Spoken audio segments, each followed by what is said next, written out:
Bob here, Chopper Bob Customs, and work continues on Martin's 57 BelAir.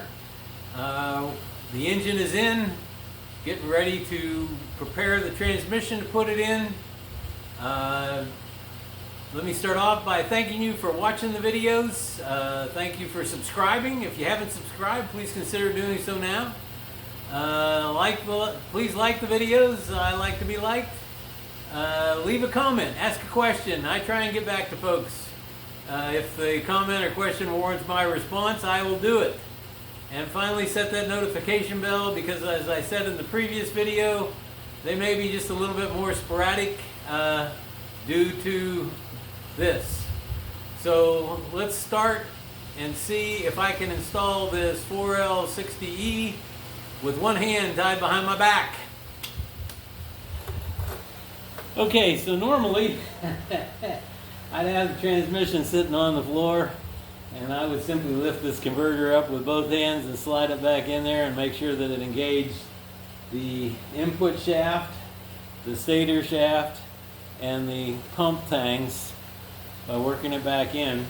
You'll find that it is usually easier if you make sure that the pump tangs are oriented in such a manner that you'll know how the tangs on there, or the slots on the converter slide in.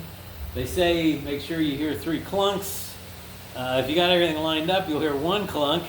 So what you really want to do is when you get done putting it in, you want to measure it to make sure that it's back into the transmission far enough that when you bolt it up to the engine, that it will be able to slide forward into the flex plate.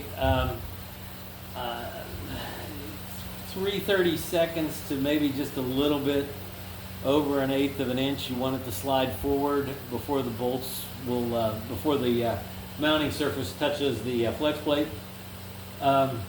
What we have here, this is a Summit Racing 4L60E that Martin, the owner of the car, bought several years ago, so it's technically out of warranty, but it's a brand new transmission. And then we got an FTI converter, and the reason we went with them, I went out online and did some research. A couple names kept coming up as far as LS swaps, and the 4L60E, particularly of this vintage, and FTI was one of them. And I made some calls around, and at the end of the day, these guys made me feel most confident about the converter. A lot of guys swear by them. I can tell you that the help I got from them on phone calls was immeasurable. And so I don't know how it works, but as far as the company goes and as far as the reputation goes, that's why we chose this one. So now, what I've done is I've set the transmission up a little bit in the air, used the engine hoist, because here again, I have limited use of this hand, and my doctor doesn't want me lifting anything with it, so I've lifted it up. And I haven't shown all of this because pretty much bolting up the engine leveler to the transmission isn't really rocket science. And like most things hot rodding, it's just hours and hours of boredom separated by a couple minutes of sheer terror. Anyway, the sheer terror will come when I go to put this in the car. So what I'm going to do right now is I'm going to go ahead, and they've already put some grease on the snout. I'll probably go ahead and wipe just a little bit of transmission fluid on it. I'm going to go ahead and put a quart of Dextron 6 in it.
Okay,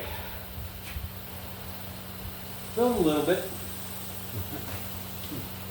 but I suppose that's to be expected. And now what I'll do is I'll get a straight edge and I'll measure to make sure that this is sitting about an inch and an eighth maybe back into the bell housing.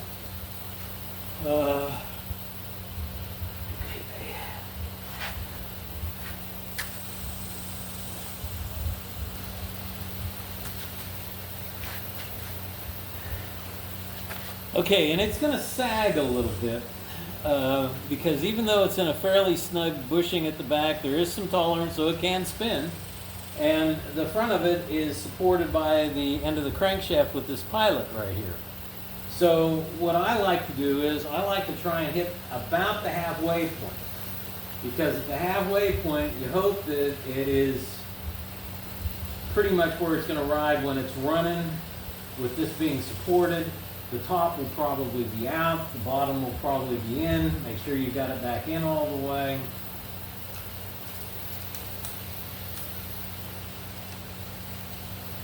And right at an inch and an eighth.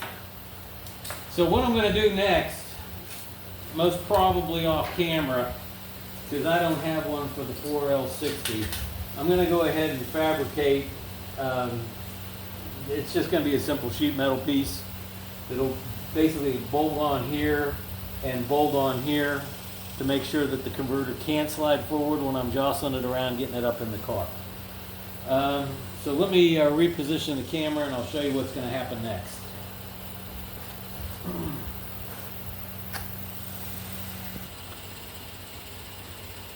Okay, so this is a cooler line fitting.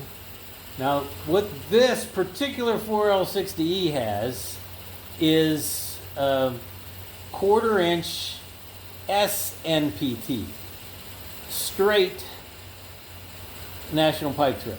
Okay, so usually national pipe thread is tapered, which means that the diameter down here at the first parts of the threads is smaller than what it is back here. And what that does is as you screw it in, you get into the larger diameter threads, and that's how the seal takes place. The 4L60E, this particular 4L60E, uses the straight ones, which are just basically 1/4 inch 18 threads. Now you got to understand that 1/4 inch, well, first off, it's not 1/4 inch, it's bigger than 1/4 inch because it's pipe size. And the other thing about it is that 18 is sort of an odd size for something called 1/4 inch. And since it is straight, you have to seal it some other way. So this is an ORB, O-ring, I can't remember what the B stands for. Anyway, so that O-ring that you can see right there is what creates the seal. And then the other side of it is a 6AN fitting, because we're going to be putting 6AN lines on for this for the cooler lines. So what I want to do, if I can, is get a little bit of lube on this O-ring so it doesn't tear. Hopefully it doesn't tear. And hopefully I don't get too much oil on my gloves.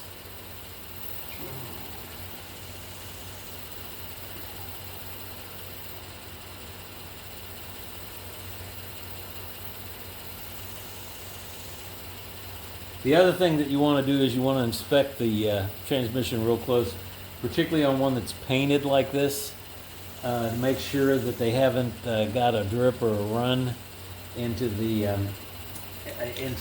sealing area, because you don't want that in there with the O-ring.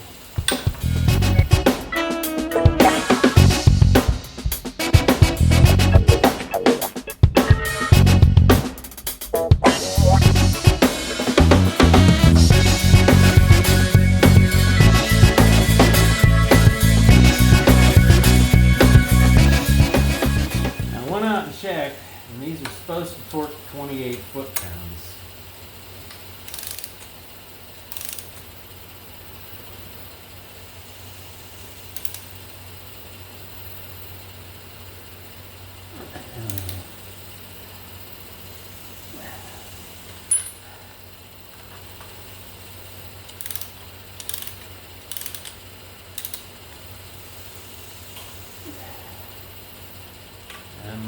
comfortable about that. I'm gonna do this different.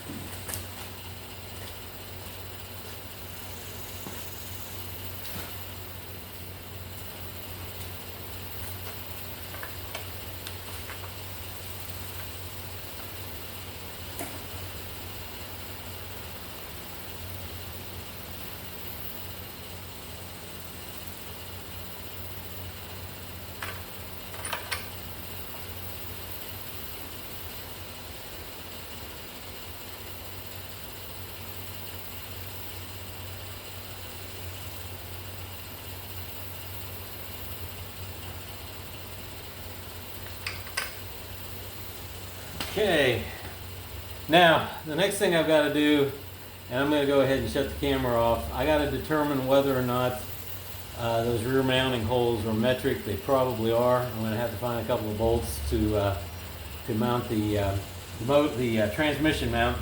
So for now, I'll go ahead and turn this off, and when I come back, I'll get that mounted. Okay, so it's a new day because of the hand and the heat. I'm not working very long, and so I'm not getting as much done. I'd sure like to get a lot more done, but it is what it is.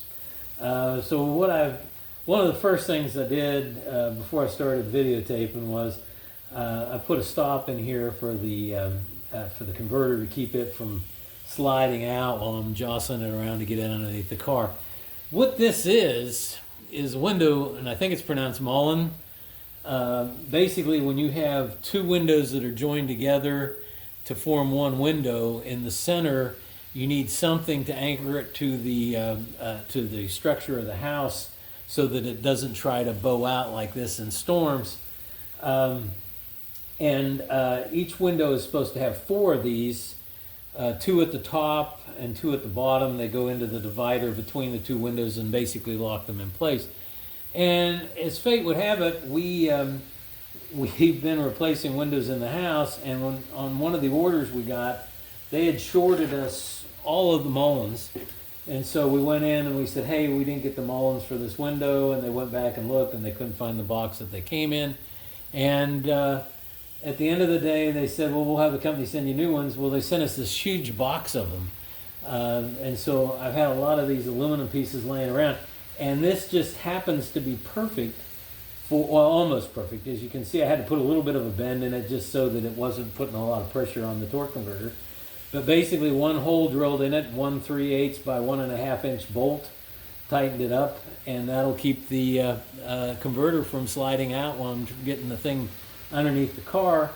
Of course, I'll jack it up, and then as I bring it up close to the engine, I'll have to take this bolt out and drop this out of here and then go ahead and slide it forward. But at that point, hopefully the converter will be in an orientation that it's not going to try and slide out, and it will just be a matter of pushing it up against the flex plate, and then the flex plate will start holding. So with that, the only thing I've got left to do up here is the FTI says to put some anti-seize on the support and also put it in the crankshaft. I'll need to do that. But for right now, the last thing I need to do to this before I put it on the jack is to put that rear motor mount in. And I went and checked it out, and of course, the way these are set up, the bolts that hold the mount to the tail housing are metric, and the bolts that hold the mount to the crossmember are English or SAE or however you want to call it. But so I had to go get some metric bolts for this. They're 15 millimeter, 1.5 thread pitch. These are 30 inches long, which I think the factory ones are 30 millimeters long. I think the factory ones are 27 millimeters long, but I have kind of run them in there and checked, and there's some threads that extend out of the hole at the top of the mount area here, but it doesn't interfere with anything, so I'm not going to try to cut these off because right now me and cutting haven't been getting along too well. So at any rate, that being said, let's see if I can get these started and tightened up. And I say let's see because when I held this mount up here the other day, I realized that it touches the bolt heads of the bolts that hold the tail housing to the transmission case. So it's a pretty tight fit in here, but I think, of course that one started, but that's sort of the easy one. Let's see.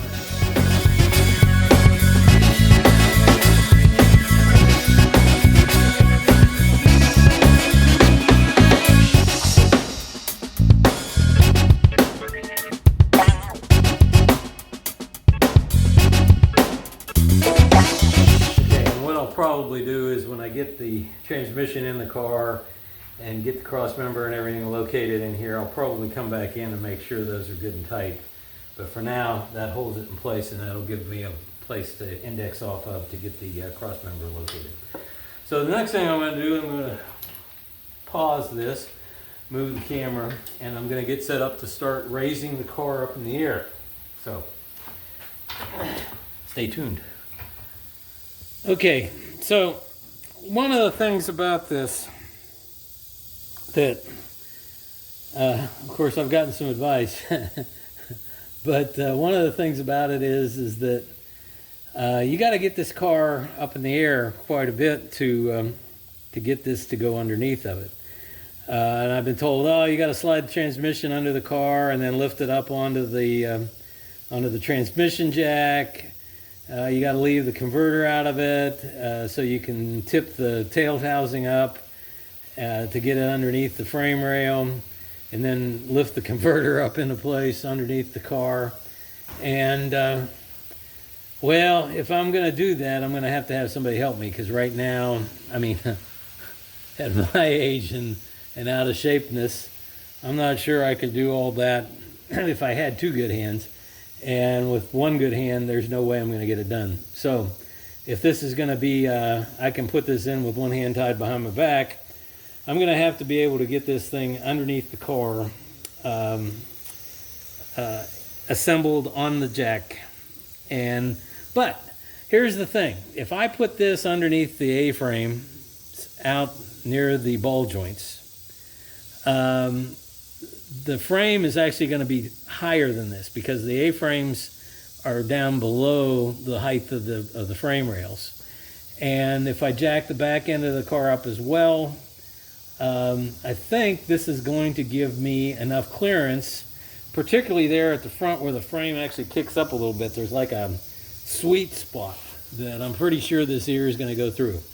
We'll find out, but I wanted to show you that with the jack stands that I'm going to be using on the front, fully extended, it is almost tall enough that I could put it under the frame rail and get it underneath of there.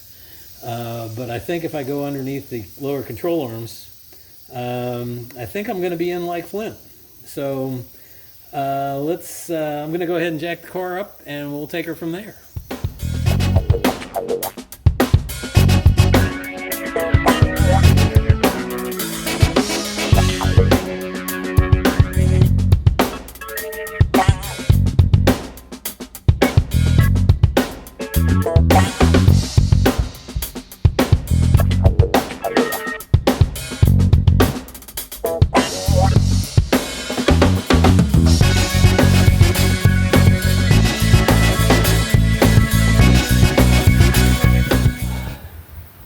Okay, so with that,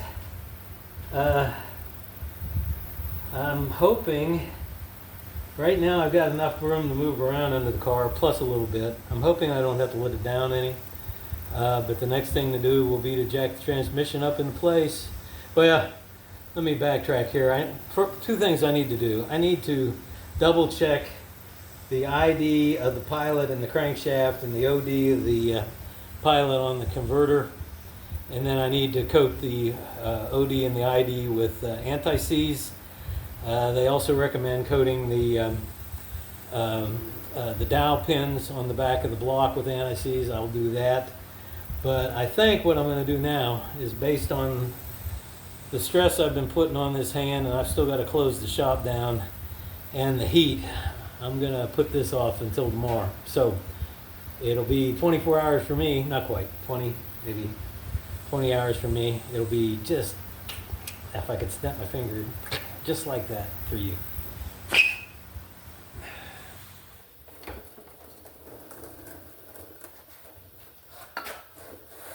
Right, so I would have done all this before I put the engine in, except I didn't have the converter at that time. So I've got to do it now. And I needed to put the engine in. It couldn't, well, I'm so far behind, it just couldn't wait. So the first thing I'm going to do is clean out the pilot hole in the back of the crankshaft, because even though it's brand new, they put a little bit of coat of oil on it and it collects dust, and you don't want something in there preventing it from sliding in smoothly, which is one of the reasons I think why they want you to put anti-seize on it. That, and also to keep it from rusting together if it ever should come time to take it back apart. So with that done, the next thing I need to do is make sure that it is the right size.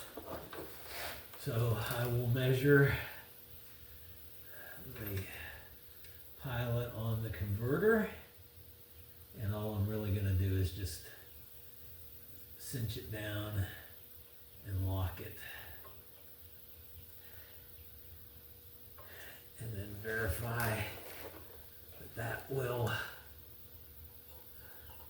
snugly slide into the crankshaft.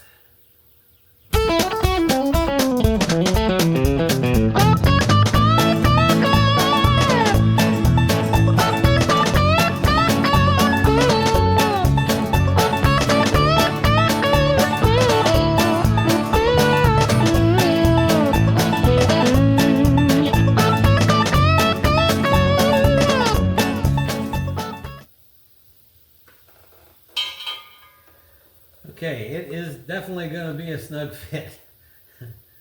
So, make sure that's clean. It'll go, but it's going to be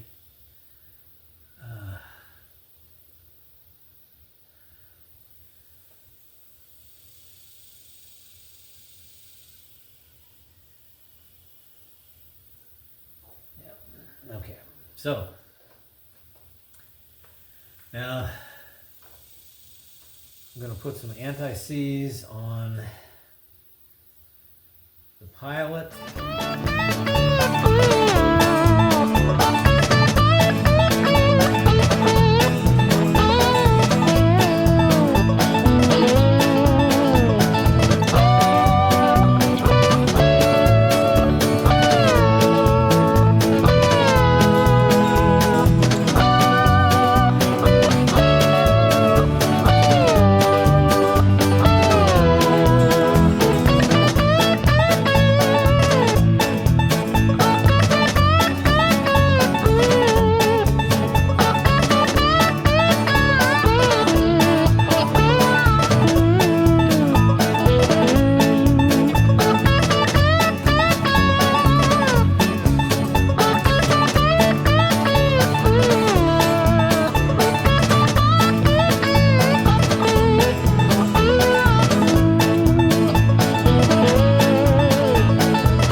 Okay, so the flange, the pinch weld flange between the firewall, the indention on the firewall for the bell housing, and the transmission tunnel is interfering with the transmission. And I think the other thing that I'm probably going to have to do is I'm going to have to get it out of the way. I'm going to have to bend it back and hammer it back out of place. And then I'm going to have to probably drop the engine a couple of clicks. And I'm going to have to see if I have some way that I can get the engine to sit. I think this transmission is actually what's sitting crooked. It's probably due to this jack. At any rate, I'm going to have to pull it back.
Okay, now with the bottom 4 bolts snug, the next thing I really need to do, because the bell housing is up snug against the block, the bolts are snug, I still got to start the top 2 and get those snugged up, but right now I know that the bell housing is up against the block snug.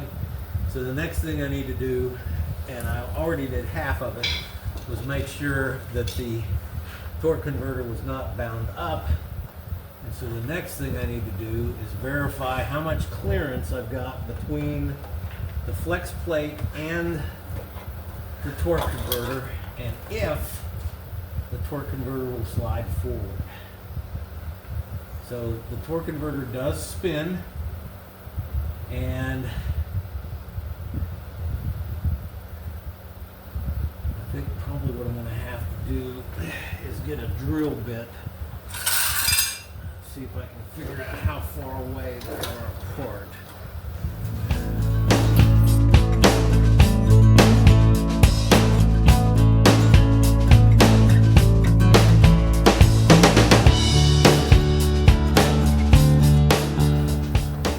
It is definitely a good snug fit, but it does slide back and forth with a little bit of finger persuasion, nothing serious. So let me get an 1/8 inch, a 3/32, maybe a 5/64, and 7/64 drill bit, and see what I can get through there. If it's a 7/64, if it's a 7/64, I may have to call FTI.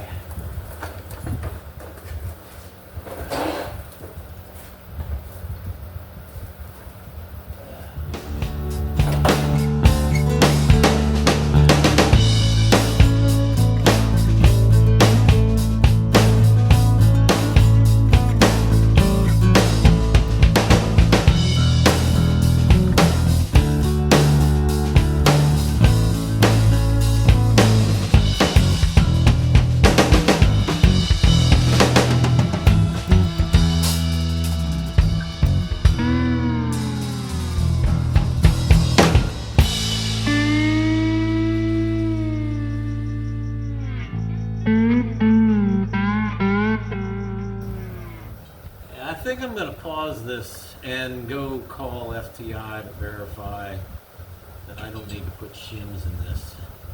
I can't quite get a 7/32 in. It's close, but I'm going to I need to make sure that I don't need to put a shim in here. Let's see if there's any way I can look at this and tell.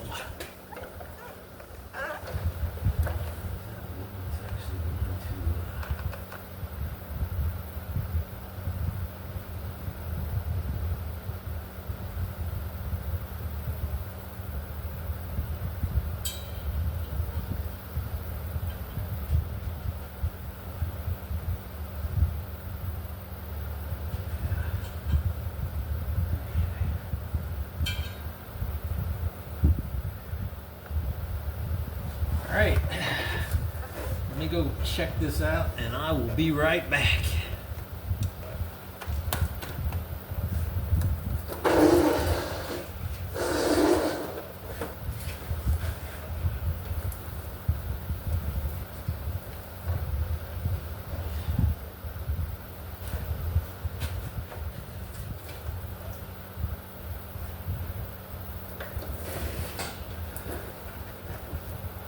Okay, so I've changed my mind.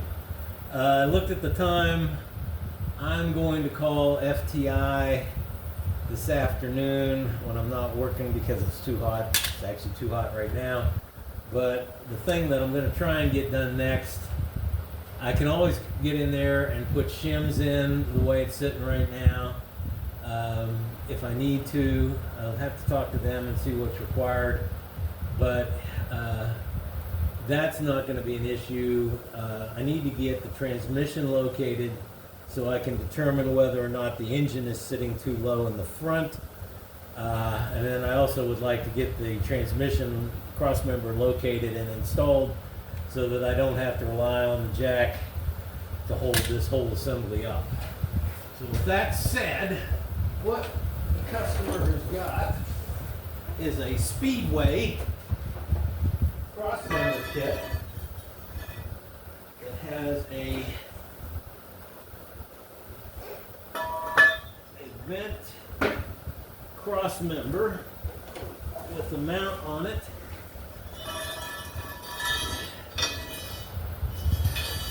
Pretty nice looking piece. And it's got a couple of pieces of angle.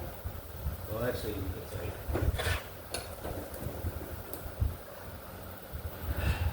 Z shape bracket. I don't know whether you can see that or not. That basically hangs off the top of the frame rail and bolts to the cross member here, and then it has bolts that go into the frame right here. So what I'm going to do is grab a couple of bolts and see if I can't get that located up in there. I'm going to have to pull shoot, that's brake lines.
Okay, right now the cross member is centered pretty close.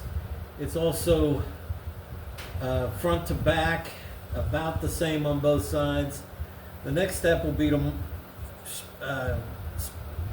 sure up the front to back location on both sides, mark the holes, drill them, and then there's self-tapping bolts that go into the frame rail to secure the side mounts to the frame. But right now it is basically, the jack's still underneath of there, but it's not really holding any weight. So basically right now the engine and transmission are being held up by their mounts. So with that, with the temperature rising, with me being a little bit unable to use both hands, I think what I'm going to do right now is call it a day. Pick up tomorrow, drill in the holes and getting those bolts in there. Probably one other thing that I'm going to do is slightly enlarge the holes in the cross member where the motor mount or the mount bolts to it. I think they're probably drilled for 3/8 bolts. They're drilled a little bit large. The 7/16 bolt just barely fit into it. I also didn't go in and call FTI because I wanted to get to this point right here by noon so I could get this place shut down, because it's just going to get to 104 today. I don't know what the heat index is going to be, but it's too hot, particularly for being in this glove and plastic appendage that I have on my hand. So, and the fact I can't use this hand. So, and I've probably been using it more than I should. At any rate, but this is a win. I got to go call FTI and see if I'm going to have to shim the converter from the flex plate. But I'm going to stop now. It'll be probably 22 hours before I'm back out here. It'll just be a split second for you guys. Be right back.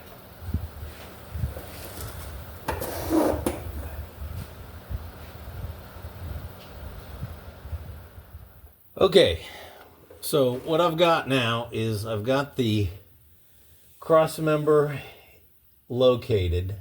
It's attached to the transmission. The weight, I've still got the jack under here, but basically the weight's off the jack. It's on the Crossmember. I've centered the Crossmember fairly accurately. And then I've bolted the adapter plates to it on either side. And then I've worked to get them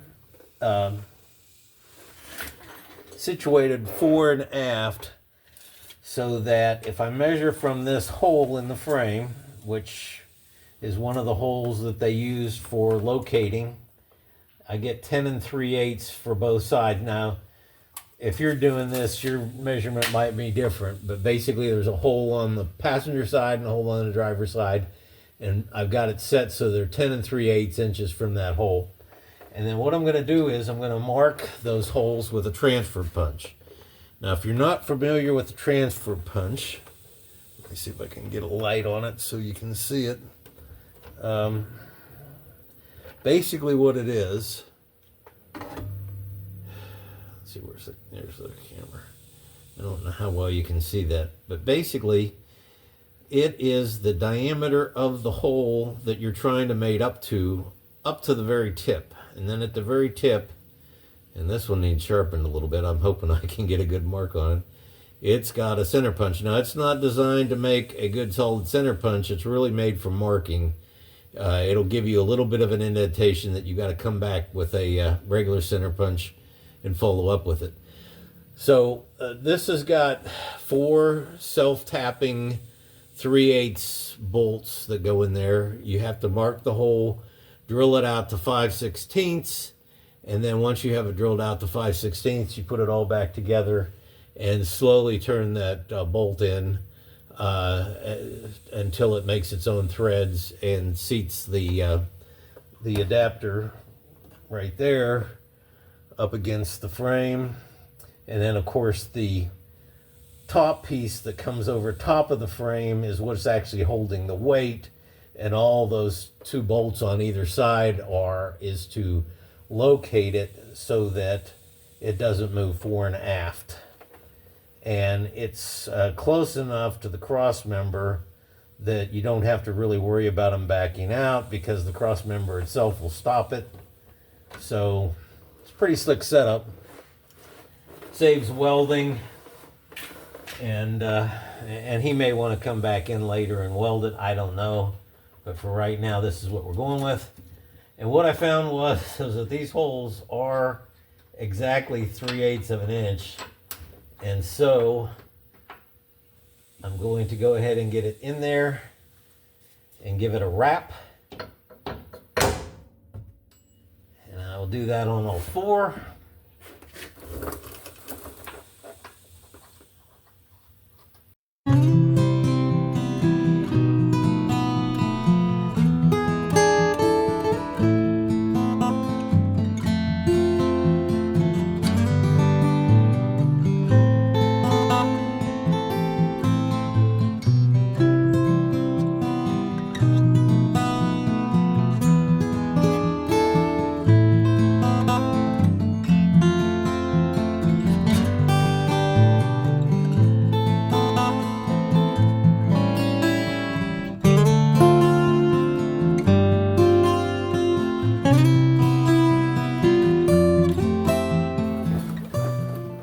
Okay, so with that, I'm going to take the Crossmember out.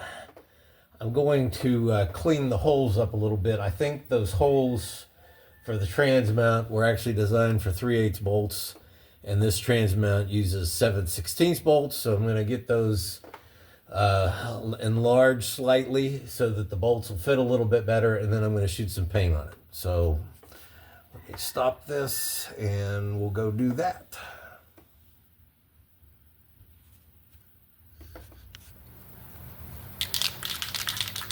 Okay, so off camera, I've enlarged these two holes right here.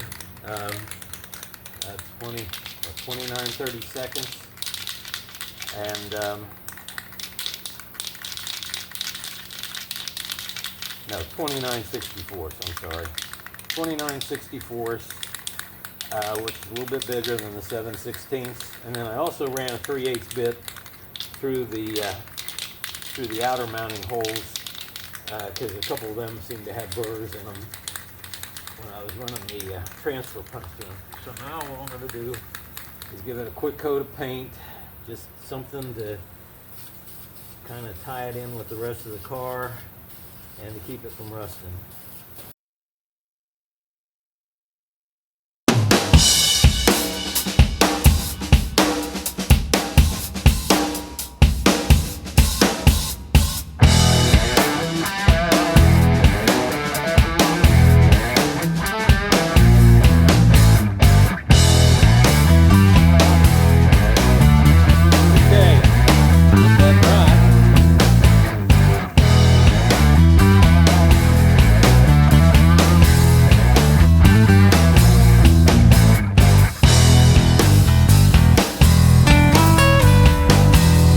Okay, I'm going to try this in a bit.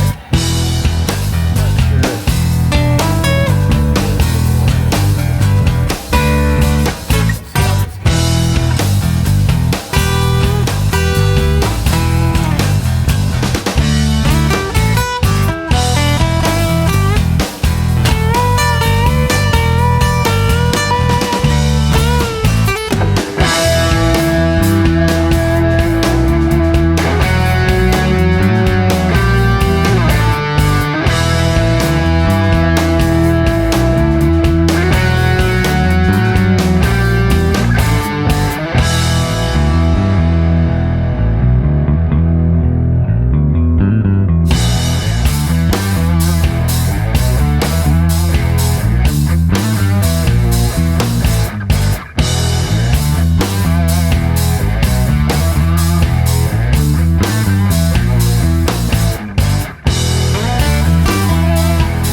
I'm going to go vertically elongate that forward hole and clean the burrs out of the other one as well. So I'll be right back.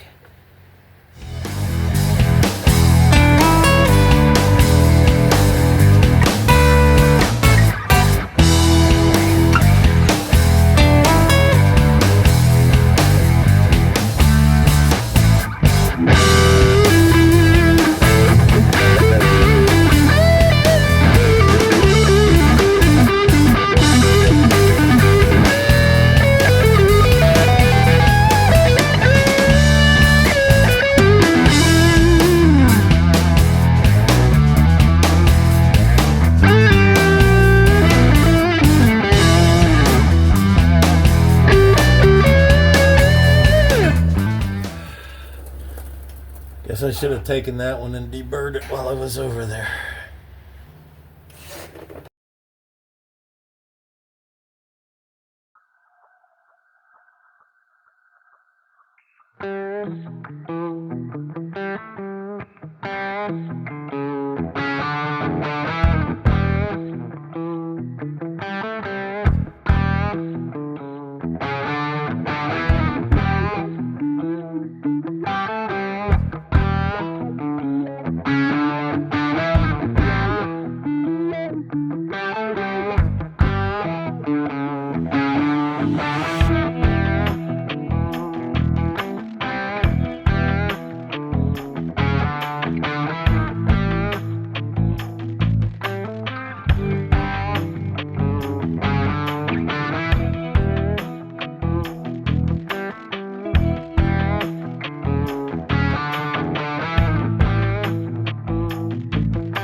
So with that, let's see.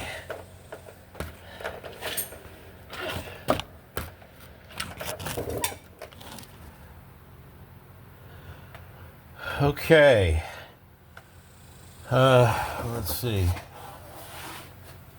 Not sure. It's not very well lit, is it?